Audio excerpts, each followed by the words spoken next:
Onye ka nkele? His Royal Highness Igwe Godwin Ogochukwu Eze Gunieze Abịsọm Obunanka nọ na nke Igwe dị na nka niile nọ n'oru mba North na Anambra steeti Igwe nnekwu Igwe na nka onye nọ n'akụkụ gị oche eze na nka niile ndewo nwaanyị ọma ọ ga-adịrị gị na mma nnọọ hinne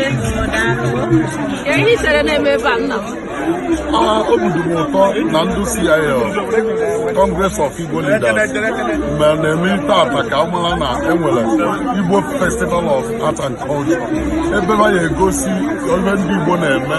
ma emume omenala be anyị ma otu ndị be anyị si eme ka nwanne fụrịta nwanne wee na-eme ka esi eme ọya wibe a na-eme n'ụbọchị ka ya bụ ndị Igwe gasị si ma ala Igbo ma obodo a ebe niile na ebe ịbịa nọnyere fa nwere egochikwa ụmụaka anyị ife a na-akpọ omenala ya gaziere Igbo niile ndewo na we dey here na nka omere isi nkwa na nka ndị na nka jide ebube Chief Eze Kpakpando 1 Okudo Nze nnukwu mmadụ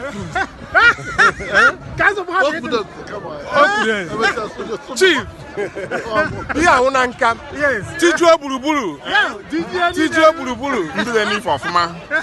Chief ka nna ya ebe akwụọ ya na mmiri mara ugo soon na-abịa mmiri mara ugo o ya eme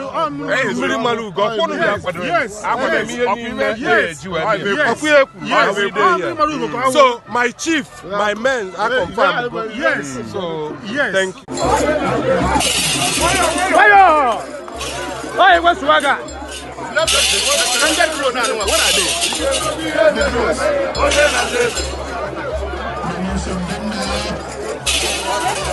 Đâu cái này mẹ?